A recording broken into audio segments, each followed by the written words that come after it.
Today on Expert Showcase, we have Janelle and Rob Alex, and they're going to tell you and teach you how to rediscover the adventure in your relationship.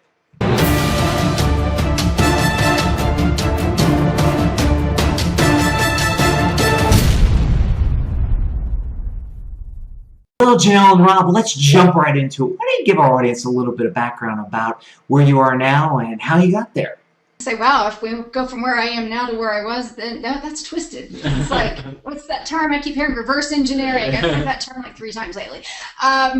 Okay, so I've been an entrepreneur since I was 19, so a really long time because I'm in my mid-40s now. And then, got married really young, divorced, so I've been there, done that one too. And Rob as well has done that. But then we came together, grew up in the same little small town, very small town in the Midwest. Our families knew each other. We didn't know each other. I had no clue. No. He's about 4 years older than me, and we went to 2 different high schools, and I never knew him. But we finally met, and I was right at 30, I think, and within a year we got married, a year and a day actually, we got married, and then within a year and a half we bought what had been his family's business, which is completely different from what we do now because it was a bowling alley. We have some interesting stuff. I taught dance for 20 years. I interned as a probation officer. We've both done some crazy different things, different from what we do now. But it's led us to this interesting place. But when we had that, we were very successful. We did, got to have the big house and the cars, it's not like they were Rolls or whatever, Mercedes or anything, but we had a new car all the time, went on the vacations, did all the great stuff. So we were affluent in that sense in our community, and then we hit the recession and we lost it all. And believe you me, we actually dug such a deep hole trying to save it. Right. Of course, bowling is not what it was in the 50s, 60s, 70s, of course. No. In a small town, you lose 3 factories, and they can't afford to do that anymore. It's just very blue collar, and people couldn't afford to do that anymore there. So anyway, we lost it all. We lost the house, we lost the rental properties. We have that horrible story. Doesn't make me cry anymore usually. And we actually went and moved into, my parents took us in. They slightly renovated their garage to make room for us, and we had the plywood floors, and literally the garage door openers still hung in our living room / kitchen / laundry room / all in one place there. But we did. We lived there for 2 years until we manifested, not to use a buzzword, but our move across the country to Colorado, where we are now. And in the process of all that, we had started to do work and focus on couples. Mm-hmm. And of course, we became stronger as a couple using all the stuff that we have learned and teach during that time of struggle, instead of going, hey, it's your fault. Definitely. So enough about me. I blabbered on. Well, as Janelle said, I started as an entrepreneur very young. Also, at 16, I started my first business working out of my parents' bowling center. I started doing all the vending and everything there, which brought me quite a bit of money as a young child. 16, I call myself a child, but I started to see the importance of doing my own work and being my own boss, and it was just liberating in that sense. As Janelle said, she led through our story of how we met and everything. But, while we were going through that difficult time where we lost everything, and, most couples, that would be usually a turning point for the worse for them. We found, like Janelle said, we found the joy in what we were experiencing. We were working 90 to 80 hours a week before, and all of a sudden we had time for each other. And instead of being mad at each other because we lost the business and we were in the situation we were in, we really started to dive into our relationship and found this wonderful place. We had many nights where we had long, deep conversations into the night, and all that started to steamroll, and our relationship started getting better and better and better, and it was like, wow, this is powerful. We need to share this. And to make that long story short, that's where we are today. Now we're wanting to share that with other people because, we've learned so many things and we continue to learn. I don't want to say we know it all because we don't. We don't? What? I don't. I'm not going to speak for Janelle, but I don't know it all. But the fun part is that we're learning along with everybody that we're teaching. So it's kind of like this journey that we're all on together, and we're learning. And when we experience something, we share it with our community, with the people that are following us, with our clients, and say, this was amazing, this happened to us. And vice versa, they tell us things that were like, wow, that was really amazing. You know, we hadn't experienced that, but it's amazing that you did. And it's all, you know, there's stuff coming from every direction now, and it's like, oh my gosh, sometimes I feel like we're on overload. They're getting so many great things to put into relationships. And mind you, occasionally, because Rob and I don't fight very often. It's really rare. Not very often. No, I think in the last, since all of that happened, what, 5 years ago this summer, when we actually had to file bankruptcy and all that stuff. Yeah, you know, I could probably count, probably on one hand, how many times we've had a really big fight. And we were having some before that because the money was an issue and it was just stressful and all that. And, you know, I could see the writing on the wall, and Rob's wanting to hang on and let's make it work. We can make it work. And I'm like, it's not going to work. And so anyways, yeah, it's a lot of people say, oh my gosh, we want what you have. And it is amazing. Yes, it is. But I don't want anybody to think, oh, well, they never argue and never fight, because that's not true. I'm a bit of a spitfire, so most of it probably starts with me. Well, you know, one of our big teachings that we teach couples is there's no perfect relationship. You don't get to this point and go, okay, I've hit the perfect relationship, everything's fine. Because that finish line, if you're looking for it in a relationship, just keeps moving and moving. So you have to keep, you know, you have to keep working at it and keep changing and evolving with the relationship, because it's going to change and evolve. And if you try to just stay status quo, that's when things just kind of go, all of a sudden you wake up and you're like, we don't even know each other.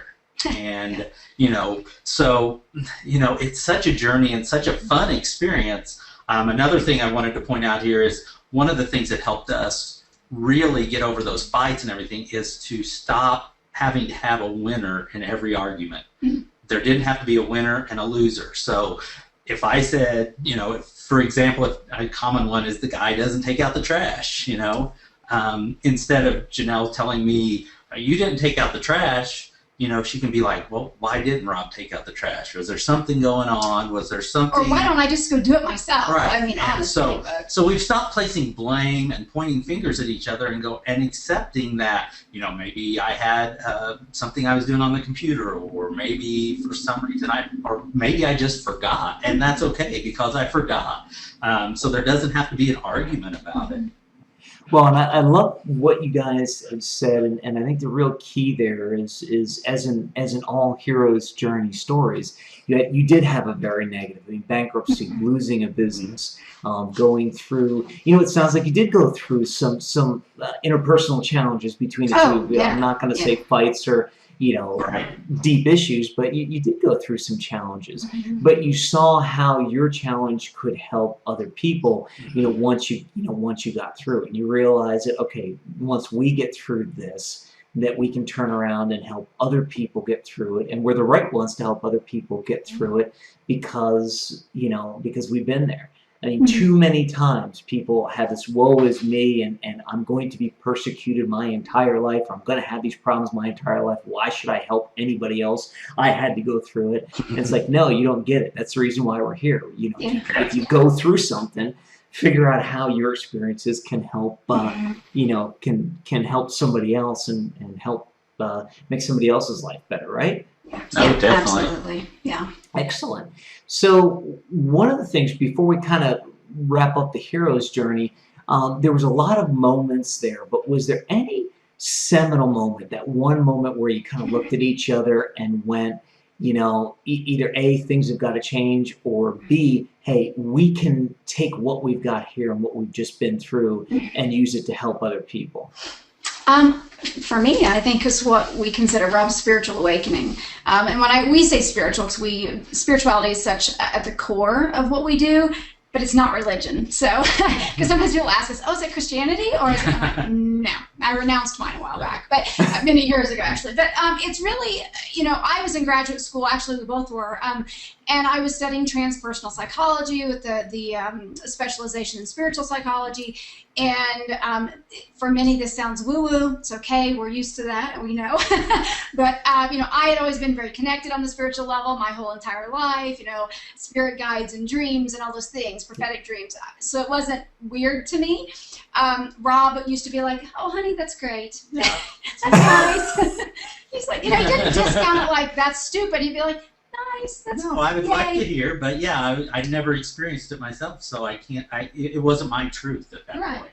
And so we then, in my graduate school, I came across an article. I wasn't studying anything to do with sexuality, but I came across an article on transcendent sex. I passed it off to him because I call him Mr. Frisky anyway, because he has the higher sex drive. And so, we're just transparent. But, so I passed it off to him. I said, you're going to want to read this. And then I don't want to tell your story. Well, there, and just, higher sex drive, I have this mega sex drive. So just to make that clear. 48, you might as well be 18, but anyway. But she gave me this article, and I was like, I read all these interesting experiences people had during intimacy and during sex, and I was like, wow. Am I just not paying attention? What's happening when this is happening for me? So I set my intention, and I was like, okay, I'm going to really pay attention to what happens, absorb everything I can and see what happens. So we obviously had an intimate encounter, and I paid really close attention. And at the moment of orgasm, a image popped into my head like I was laying on the forest floor looking up at trees. And I was like, oh, that's nice. I was like, I'm expecting fireworks or hell and brimstone or something, and I got trees, and I was like, okay, nice. So I kind of put it on the shelf and thought, well, I did experience something, but, it wasn't, quite what I thought I was going to get after reading all these stories. And then Janelle was out at graduate school in California, and I decided to come out, and we were going to have just a couple of days to just have some fun. And she decided to take me to the Redwood Forest. Mm-hmm. And we walked into the Redwood Forest, and we weren't there more than 5 minutes, I would say. And I looked up, and I saw the image that I had seen at that moment. And I tell you, I was just floored. I mean, tears started rolling out of my eyes. And for me, that's when I knew that what I had to do was to teach people about these kind of experiences and to better their relationships so they can get into this space. And I tell you, I mean, even looking back on it today, it's so powerful. And so even though I still get visions at that point every time now, still that first one is just unbelievable that it took me that long to find that out. But see, to experience it. When we talked about the stuff, the crap that we went through, that we were going through, it all was happening simultaneously. Yeah. That we filed bankruptcy somewhere, or we closed the business. We closed it officially in June of 2010, and this experience happened for him in July, and then into August was, when he actually was in California with me of 2010. So it was all right there at the same flipping time. Yeah. And I think that's probably one thing that, because he shifted, and now we have this big long story and amazing stories that are very, for some woo-woo, they're out there, they're like, how? But when we both experienced it, or he experienced things for himself, now he doesn't just go, hey honey, that's nice. Now he'd be like, hey, what did you experience on your journey? Or hey, I had this dream, this visit from one of our guides. It really raised my curiosity, and so much so that I changed the whole philosophy of my life. I always say now, I'm not looking for answers, I'm looking for questions. I want to find the next question. I feel like if I'm looking for answers, I'm looking for a stopping point. And if I'm looking for that next question, I'm just going to keep on this journey and learn more and more as I go. And that's where I want, I don't want to end. I want to keep going and keep experiencing as much as I possibly can. Wow, I love it. Looking for questions, not looking for answers. That is great. And just to kind of level set, I can tell you that I don't find anything you're talking about any woo-woo, and I think it's very appropriate. It's kind of interesting because my background, I've actually, I'm very steeped in my faith, and I'm a big faith-based person. And I'm one of the only faith-based persons I know who also believes 100% in being able to manifest things and believes in spirituality. And the way I reconcile it in my own head is, there is a higher power of some sort. For some people, that takes the form of God. For some people, it takes the form of the universe. For some people, it takes the form of Mother Nature. For some people, it takes the form, and just because I can see it and believe that there are multiple forms out there, and other people can only believe in one or the other. It's not good, bad, or indifferent. It is because, and if everybody would think that way, we wouldn't have half the problems we have in this world today. What a place the world would be! Oh my gosh! I'm thinking John Lennon here. Imagine, but absolutely. Well, and here's something I've never said on camera before, and I'm really nervous about saying this, so I'm pausing. But if you think about it, if that higher power, call him God, call him anything, if he was smart, which we all agree some higher power is, and he wanted to reach as many people, he or she wanted to reach as many people as possible, wouldn't they appear to a person in the form that they would most resonate with versus being one solid form? Right now all my faith-based people, all the people who are brothers that I've prayed with are now I'm waiting for this phone to ring at this point. Even though we're videotaping this, I'm waiting for this phone to ring while we're videotaping. That's that connection. But seriously, because Chris, it is. When I started graduate school, as I said, I studied transpersonal psych, and so you're trying to study and do research on things that are almost not researchable, if that would even make sense. But so what I said is I went into at the time it's called Sophia University now, they changed it a few years ago, but I went in to the Institute of Transpersonal Psychology out in Los Gatos, or Palo Alto, excuse me. My thing was in Los Gatos, but anyways, California. And I said, I went in and I wasn't like the rigid Christian. I wasn't that. I never was. I knew it didn't fit. But I had done that. I grew up in the Baptist church and so forth. And I said it just kind of ripped everything out. It ripped everything out. Just ripped the rug right out, took me apart, and not in a bad way, but then I was able to piece it all back together. And what Rob and I talk about and what we prefer to teach is when things resonate, whatever it is that makes sense and fits you, that's what, okay, there you go. That's how it shows up. That's how it manifests in your life. So that's what we follow. And at times our views can change, and that's okay too. But I don't mean to get off on a tangent. Well, and I think another thing to piggyback off that a little bit is Janelle and I don't have the same beliefs. We don't, it's not like we believe 100% of the same thing. And we honor each other so much that it's fun to talk about. It's a great conversation when when she throws something out there that she's experienced or that she believes in, and I can ask her why without being offensive to her. I mean, like, why do you believe that? And I get great answers, and I get, and I learn from it. I might not agree still yet, but I learn from it. And like Janelle said, we study so much stuff, and I, take a little bit of pieces of it and put it all together and make our own. And I think if everybody would do that, we would have this wonderful acceptance of everything around. There's parts of Tantra that I don't believe in, but there's other parts that I do. And so I put that little piece of my ball, and there's parts of paganism and Wicca that I believe are wonderful pieces that I put in there, and I have this ball's getting bigger and bigger and bigger as I study, and I'm experiencing so much, and I love it. I can't get enough of it. Yeah, excellent. And you know what? It's interesting that you mentioned Tantra and a few other things there, and I think that's a great place to wrap up this segment, because in the next segment, we're going to talk about rediscovering the adventure in your relationship. And I'm quite sure that because as I'm looking at some of the pre-work, we're going to talk about romantic relationships, so I'm quite sure we're going to get deeper into some of those things. But this has been awesome for your hero's journey. It's been incredible. I want everybody to stick around. We're going to take a very quick break, and we're going to be back with our Experts Focus segment. And in that segment, we're going to talk and going to take a deeper dive into rediscovering the adventure in your relationship. So stick around, and we'll be right back. We're back. We're having a blast. We're laughing, and we're laughing, having fun. I'm stretching my neck. They're playing with each other's hair or something. We have no clue what's up. This is the internet. We're not bound by FCC rules. We have absolutely no clue what's going to happen next. And we're back. And in this segment, we're going to do our Experts Focus piece, and we're going to take a deeper dive into rediscovering the adventure in your relationship. Janelle and Rob, give us a very quick overview of what we're going to talk about here. Well, one of the things that I am most passionate about is that we have to know ourselves.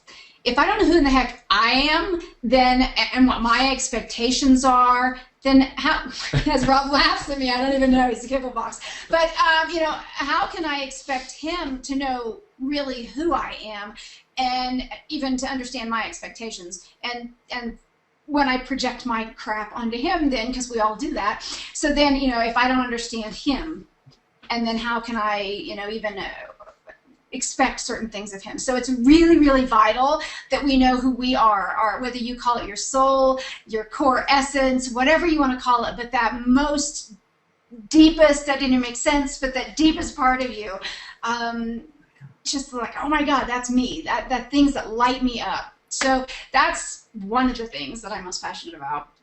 Well, and I think the, just that there's no normal, that we need to get away from the thinking that there's a normal relationship or there's a normal religion, because if you think about it, you could say that if there are 51% of the people believe something, that's what would be considered normal. And that leaves another 49%, which is a close number, that don't believe the same thing at all and now are classified as abnormal. And so we got to get out of that mindset that, what a certain person believes or a certain section of the population believes is the normal. Because that makes a lot of people feel uncomfortable when they say, I don't like that, so I'm not or you're normal. weird. And I'll be the first person to say, I'm weird. I don't care. I'm the weirdest person in the world. So. Exactly. And when the percentages are so close, you might even have a hanging chad here or there or someplace. And so I think that'll into those 5 keys that, and really I say there's 6 keys, but we usually focus on 5. But the 5 really important factors that we focus on, which is romance, intimacy, communication, friendship, and playfulness. The 6th one is the financial piece. But you know what? When you have all those other pieces well-rounded and everything's whole and healthy and thriving and it's all sexy, then the financial piece will fall into place. Yeah, it works its way out somehow. Yeah, because if you take a split second here and go back and think, well, yeah, but you lost it all and you had a financial catastrophe. Yes, we did, but we didn't have all those other pieces in place. We didn't have that greatest, fantastic relationship when all of that was happening. So, anyways, so that's all of that. It's so important, and obviously playfulness. I would have just put an asterisk by that one, make it bold, italicized. The playfulness is the biggest key because it feeds everything else. Yeah, exactly, and that's so great. And part of what we're going to talk about in this segment, we like to boil things down into 3. So we're going to take a little bit of a deeper dive into discovering who you are, getting to know yourself. So we'll take a little bit of a deeper dive into that and the 5 key areas that you just spoke about. And then finally, we're going to wrap it up in this segment anyway with just be you and recognizing that there is no such thing as normal. So when you're talking and when you're working with clients on discovering who you are, and when you're talking when you're doing interviews and when you're working with people on discovering who you are, tell me a little more. What do you do with them? What do you say to them? How do they do that? And I know we love to talk, so that might have just opened up a 3-hour can of worms. I'll try. I wrote the book on it, literally. Exactly. I did. I wrote Collaborate with Your Soul, but it's not a huge book, and it's a very simple one. It's got some very practical exercises in it. Really to me, it seems cliche because anybody out there that's done life coaching or any of the coaching industry, there's that thought that, and a lot of times actually, because I get the psychology background, so you have that, if we were to sit in therapy, let's go back to your childhood. But when we look back, and like I know I said it a moment ago, but what lights us up? What makes us so happy? Chris, I was goofing off and kind of dancing around a little bit, attached, right, with our headphones. But earlier, before we started recording, dance is a big thing for me. It lights me up. I was a dancer for 35 years, I think, taught for 20, something like that. So I know I could even say that's who I am to an extent. It's something that just music and dance and movement. I love it, as I'm losing my stuff here. But so we have to know those things. Yeah, too much. But what is it that really, really lights us up there? And a lot of times when we're trying to connect on to our inner self or our higher self or our spiritual peace or God, then, we're like, oh, well, you have to meditate or you have to do yoga or whatever. And that works great for some people. I do love yoga, but, like Rob, cycling, you taking out his bicycle and then doing that, or working out and lifting weights, that's a meditation for him. It lights him up. It sparks him. And I know we mentioned the transcendent lovemaking piece earlier, and of course, we're very avid supporters of the idea that sexual energy it flows throughout all aspects of our lives. And so when you have that great part of your relationship, then, and I'm going to go off on a tangent if I don't just like, wait, don't go there. But so when you have that, though, that's another piece to actually help find yourself further. It's not a simple answer, I realize.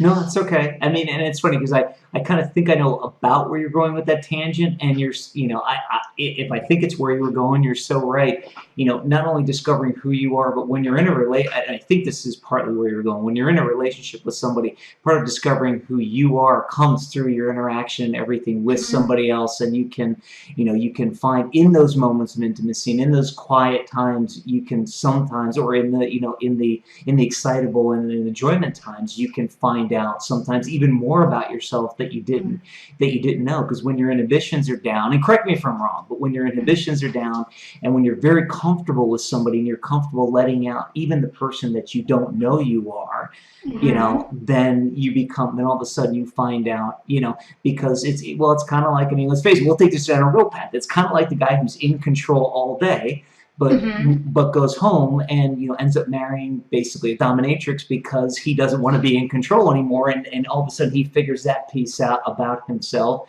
that he would never have known in the daylight because he felt he always wanted to be in control. Is that kind of like yeah, it does. I think that it does make sense there. And what kept coming into my mind though too is when we're in a relationship or when you run a business, when you're an entrepreneur, you have to be willing to face all your flaws and limitations. Right. So you really face all the great, amazing parts of yourself. Sometimes we need support building those up, especially as women. We have a habit of thinking we're not good enough. And it's not just women, but it is a little more prevalent with women. But at the same time, we have to face all our junk, the stuff that we don't do well. And so we have to be willing to, we have to know those things about ourselves. And I know you had something to say. I'm sorry. Well, I think, Chris said something that I wanted to elaborate on there a little bit. But when you get involved with somebody and you form a relationship and then you bring love into the picture, who you are might change a little bit. Or let me say it this way, who you are really might come out. You might be a really romantic person, but you haven't found the right person to share it with at this point in time. So that could come out. And again, I want to stress here that we're always changing. And you might not find out something about yourself until you're 70 or 80 years old. You might realize that you love skydiving at that time, or something strange like that you've never, ever tried. And so even though we need to get to know ourselves, we need to constantly get to know ourselves even better, because there's things that pop up. Just for instance, the other night, I got up in the middle of the night and I was smelling root beer. And I was like, why am I smelling root beer? And at that point, I had a desire for root beer. I like root beer, don't get me wrong, but it's not my drink of choice usually. But I wanted a root beer so bad, and I was like, what is it about that's saying, why is the root beer coming through? What do I need to find out about myself about that? And I haven't at this point, but it was just an interesting story thing. that no one knows. Now I'm thirsty for a root beer. I'm going to have to go out and get an A&W root beer after this episode. So, but I just thought that when we're 70 or 80 that we just finally learned that we want to jump out of a plane. It might be by the time I'm 80 that I go, well, if I it doesn't matter. I've lived a good life. Well, there's a good example. The other day, I'm usually a very picky eater, very, very picky eater. I don't like certain things on my food, and we went out to eat. We went out to eat the other day, and I was like, I want to try a mussel. And I'm like, this is something that I would never have any desire to eat before. And all of a sudden, I was like, I want to try one of those. And that's just not me. I don't usually go, oh, I want to try all this different food. And I was like, and so, you know, nobody forced me. Nobody said, oh, just try it. I just wanted to try it. Tried it.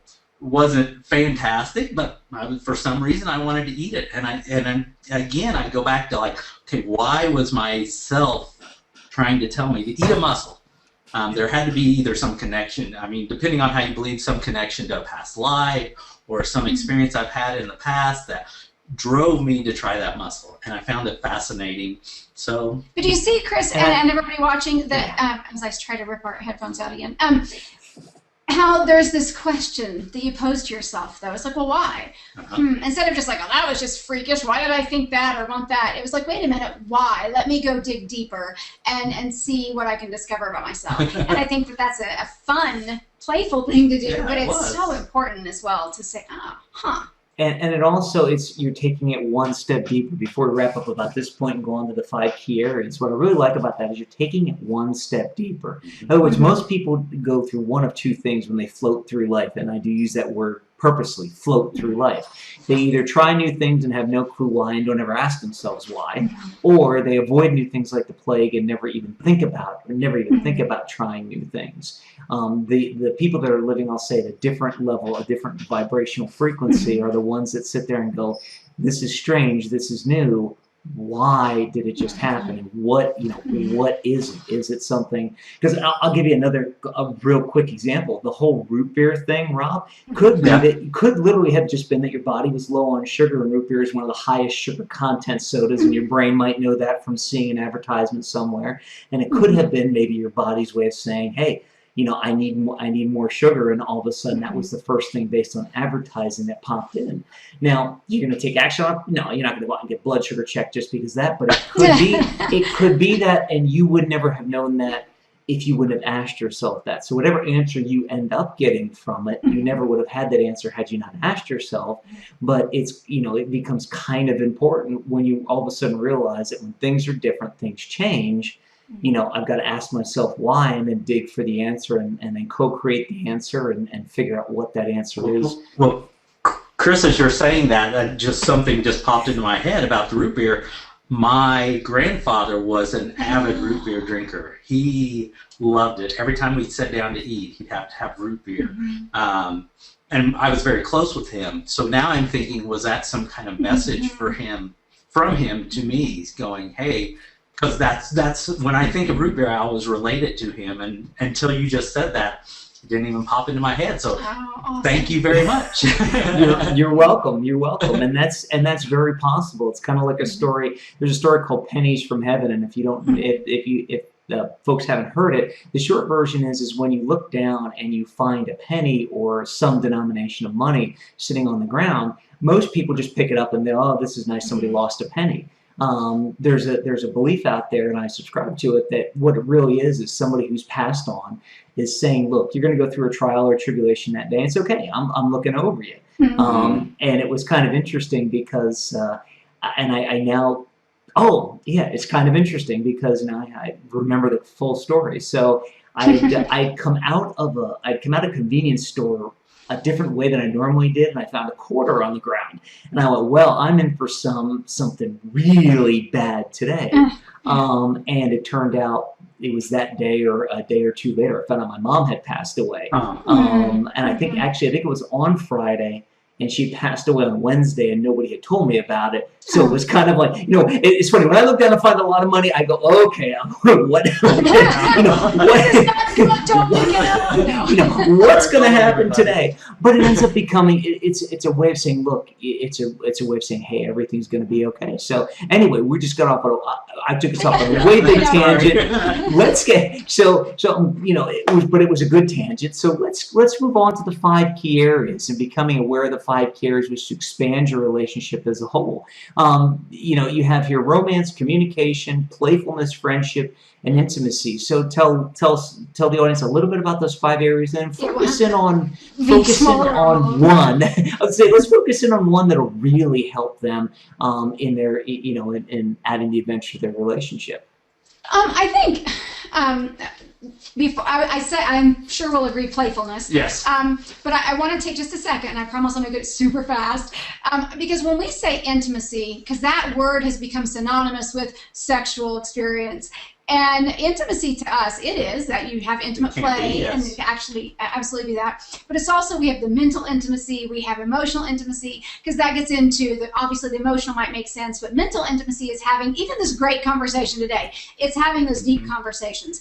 So I just want to put that out there, and I promised I'd make it short, so I will just stop. Playfulness, Rob's favorite thing. Playfulness, I think it kind of filters out into everything that the other areas here. I mean, because when you're playful, you're more romantic. If we really start to think about the couples that have a great relationship, they can be all these things with each other, but they're very playful with each other. They have just that feeling about them, like, you know, they can laugh together, they can joke around. There's, you know, they're just, you know, a model for relationships. And I think the playfulness is where that comes in. When we see it, when we see a couple that is very playful with each other, we're like, wow, they've got a great relationship. Even though we might not relate it to the playfulness, we think that's a great relationship.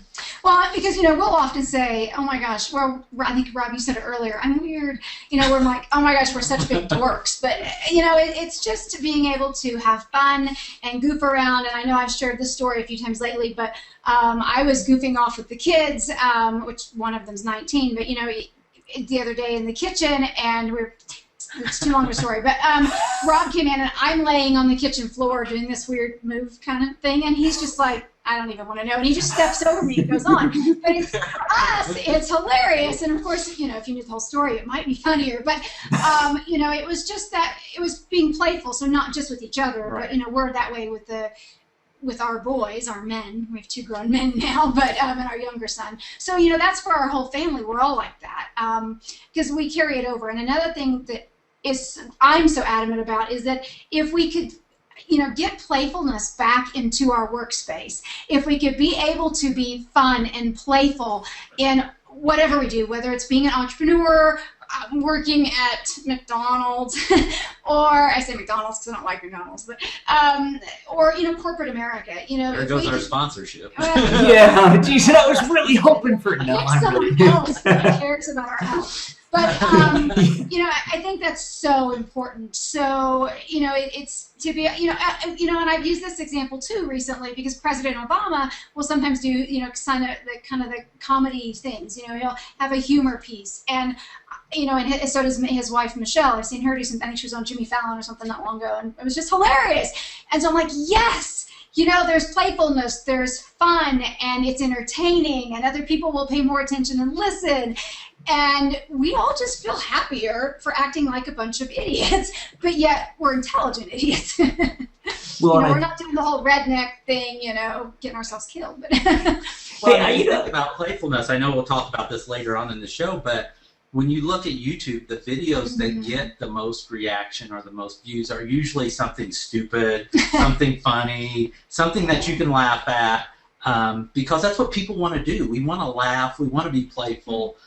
Society kind of tells us, no, you've got to put a suit and tie on, go to work, you know, come home, you know, drive through rush hour, and they don't tell us, you know, and thank goodness for companies like Google and those bigger companies that are starting to realize that to get that creative juices flowing in the workforce, we can have playful, we can have a playroom, we can set up ping pong tables, we can let our employees take naps, you know, things like that really make the employees proud to be part of the company because that playfulness is there.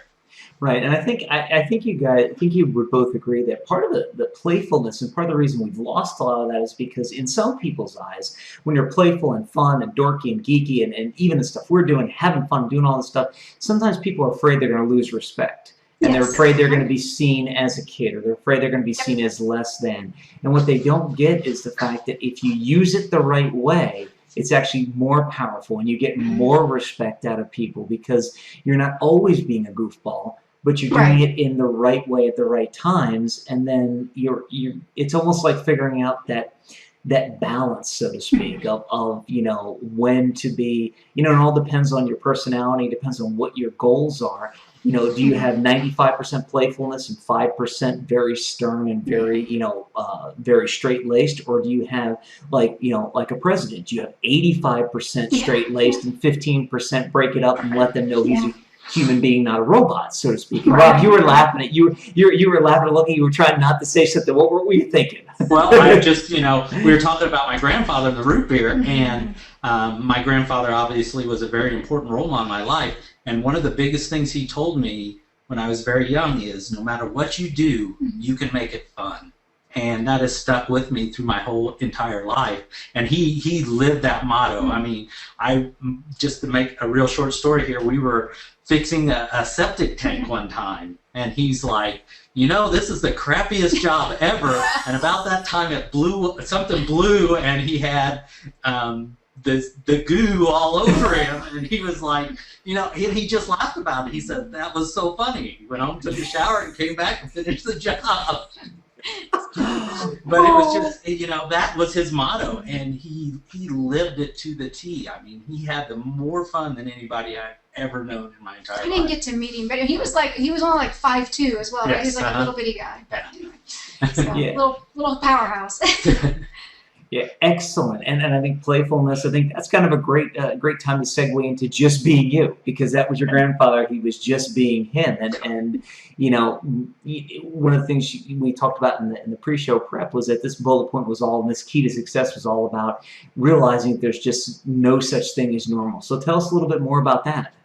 Well, when we think, a lot of people, and we don't have to go off completely on your sex life, but, why do I always end up talking about that? You're the frisky one, but it's always fun to start that conversation. I'm very happy with my sex life, so. But I'm like, think about more. Why, Janelle? Analyzing myself, psychoanalyzing. But, when we want to try something different, you want to try something new, because there's this supposedly normal way of doing things, then your partner's like, no, that's freaky, or that's kinky, or no, that's just weird. People don't do that. And you know what? That might not be true. So it depends. And so whether it's that, or whether it's this is how you have to market your business because this is the way everybody does it. I know Rob's like completely, he's like the opposite. He likes to do crazy stuff. So it's ridiculous to think that there's a normal. What the hell is normal anyways? I don't like any of us, or especially our children, being labeled for that matter. Why? Why do we have to be labeled as having, some attention deficit disorder or whatever? Squirrel. Oh wait, I'm back. I don't have it apparently. I don't know. I wouldn't let them label me if I did. Look at Rob. Look at Rob's reaction. That's great. He's like, I'm not saying a word. Thank God. I don't know. How do we think that? Because I shift gears and become very serious for a while, and that drives him up for a while, because I do the perfectionist thing. So, there isn't a normal. Because, you know what? I'm normal for Janelle Alex anyway, because I don't think there is another one. But am I the same as somebody else? I might be similar, but we don't have to be normal. Is our relationship going to be exactly like everybody else's? No. Is it similar to some people's? Yes. Is it normal? No, probably not. But again, what's normal? Well, and as far as relationship goes, I think we're seeing a dramatic shift in the way people view relationships nowadays. Used to, heterosexual was normal, and we didn't, homosexuality was something that was abnormal. And now those are starting to get closer and closer together, where people are more accepting and more accepting. Yeah, it's still got a long way to go, but we're getting there. And I relate it to and I don't want to offend anybody on the show, but to nerds. Used to be a nerd was somebody that got pushed around, beat up on, they were a geek and everything. I was going to say. But now, oh my gosh, the nerd is like the king now, because they're very focused. They love certain things, and they're not afraid to say it. And and they've brought us so much great technology and things like that. And now all of a sudden, what's a nerd? I mean, you could almost say a nerd is one of these guys that goes out and plays sports all the time now, because they're so different from most of the people in our society. So. Yeah, exactly. Chris raised his hand. I was the geek / cheerleader, and that just doesn't even go together. But that was me. I'm like, how does that even work? See, I wasn't normal. Well, and the interesting, so one last quick question before we wrap up this bullet point. When we're talking about normal, we're talking about being playful, and we're talking about doing things that most people might not think of normal, or is that, let's say, you don't think that they're normal. Would you say it's actually a good thing to do that? Because if your partner then looks at you and goes, no, that's not normal, and if they keep doing one of those to you, might it give you an indication that you might not actually be with the right person and the right partner because your interests, whether it's in intimacy or out of intimacy, your interests are so different that but you didn't know that going in because you didn't want to step out and actually act like yourself. You wanted to be normal. So would you say it might be a good indicator of people who might not be a good fit together? And what do you think about that? I would think that's a possibility, but I think these people that you're talking about are the ones that need to come work with us, because we need to explore deeper into why either one's putting up the guard or the other one wants to, is so focused on, I want to try this, I want to be weird, what have you. So we can kind of blur those lines and say, let's look through the mist here and see, is it really that bad? He wants, and I'm just going to throw some stuff out there. He wants to try a different position, and she's like, no, that's not that big of issue to most people, but maybe she has some issue that is stopping her from that, and we need to get to and explore that problem first before they just say, oh, we don't fit together. Well, and I want to add on that too, that it's not just about your sex life, obviously. Friends of ours, some people out there might know them. They're the Unstoppable Family, Rhonda and Brian Swan, and we actually interviewed them. They're one of the couples in one of our books. But when she wanted to work from home and quit corporate America, he thought she was crazy, and he's like, that's not normal. You put your kids in daycare and you go to work, and he had a corporate job. Of course, now they travel the world and they live a very different lifestyle. And when he suggested that they sell everything, because they have they lost it story too, right? So, and that story's out there. I'm not like giving away stuff, no disclaimer needed. But, they did that, and that was a moment that she thought he was crazy, because that's not normal. People don't travel the world all the time.